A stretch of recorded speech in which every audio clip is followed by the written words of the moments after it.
Because what's really going on here is nothing about food for the body. Jesus is making the point that you don't need to ever go away from Him. He will give you what you need, and it's not just physical food.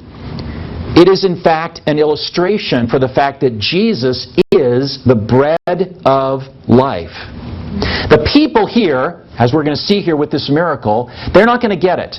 They're going to think Jesus is the bread in the basket, and He is physical food, and I guess I don't need to work or need bread or do anything. I can just laze around all day and I can wave my hand at the magic Jesus and He'll make bread appear in a basket and I can just live the rest of my life just fine. That's like the person who thinks everything they need is something material here in this age. And so that's what they go after.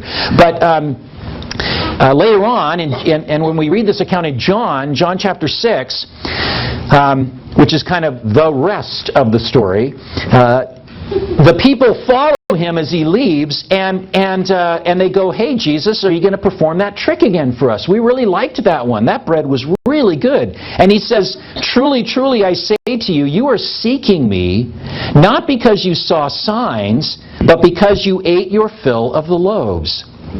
And then He says, what really is the key to this portion of the chapter, He says, "Do not labor for food that perishes, but for the food that endures to eternal life, which the Son of Man will give to you, for on Him God the Father has set His seal." And then they said to Him, "Well, what must we do to be doing the works of God?" And Jesus answered them, "This is the work of God, that you believe in Him whom He has sent." So Jesus is really saying here, I am the source of life, and it's not physical life. It's not material life, but it is eternal life. And I'm the one who brings it. And He goes on to talk about the illustrations in the Old Testament that bear witness to this. But at least for the disciples here at the beginning, they're acknowledging a need, and that's good. They concluded the way they saw to solve it, and that was send the people away. Now look at what Jesus answers them. But Jesus said in verse 16, "They need not go away. You give them something to eat."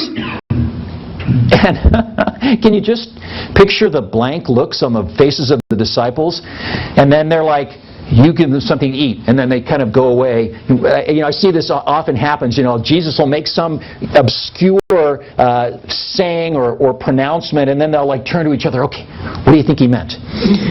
You got anything, John?" "No. I'm fresh out. I went to Burgerville earlier, and I'm done with it."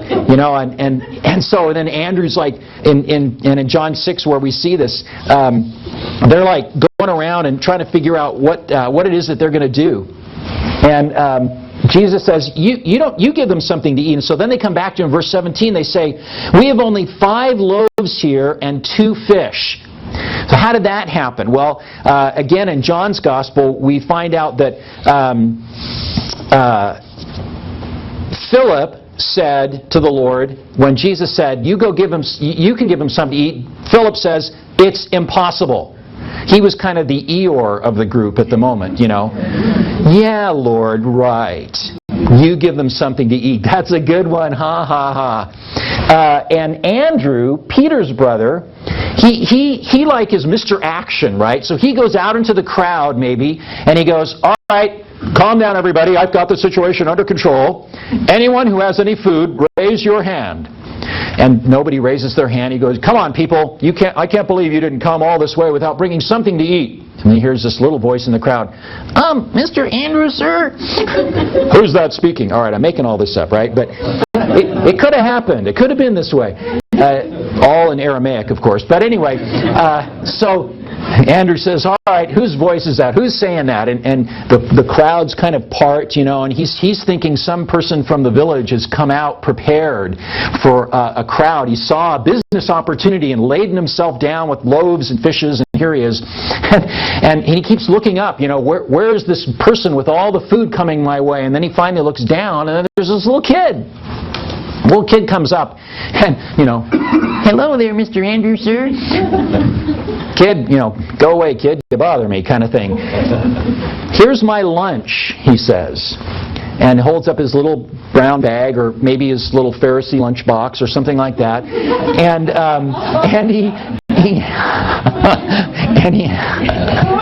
he hands over the lunch, and it's I better stick to my notes here. Heading off. Talking about being over your head. And his lunch consists of 2 little rye loaves and a couple of dried fish. And, Andrew's picking this thing up, and some precious mother said, little Johnny is going off to be with Jesus. We can't send him off without a lunch. So she plops a couple of buns and a couple of little fish into a brown paper sack and sends him off. And here he's giving this to the disciple. And I'm sure Andrew's going, okay, thanks, Sonny. Anybody else? But he can't find anything else. So he's like, okay, here we go. Jesus, all we've got here is this little boy's lunch. But what is that among so many? So you got Philip on the one hand just dismissing it, saying, you know what, it can't be done. Andrew says, I've got this little bit here, but it's not going to be enough.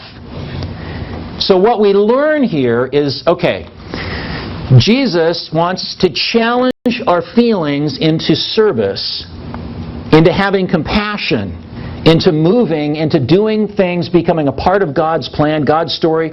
But when the challenge presents itself, we realize, oh, so that's what you wanted me to do. I can't do that. That's impossible. Or we set about trying to say, all right, God, you want me to do this or that?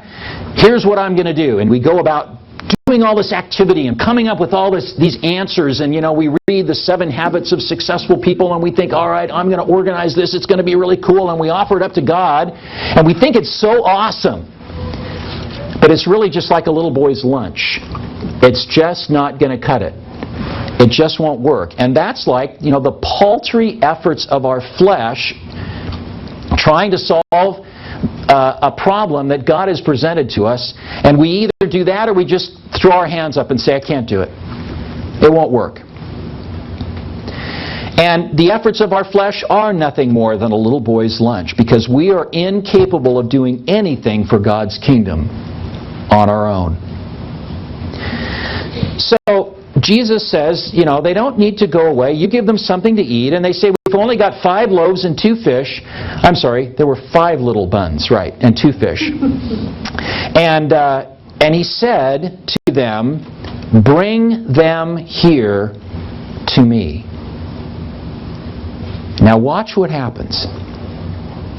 Verse 19, he ordered the crowds to sit down on the grass. And taking the 5 loaves and the 2 fish, he looked up to heaven and said a blessing. Then he broke the loaves and gave them to the disciples, and the disciples gave them to the crowds. And they all ate and were satisfied. And they took up 12 baskets full of the broken pieces left over, 1 for each disciple.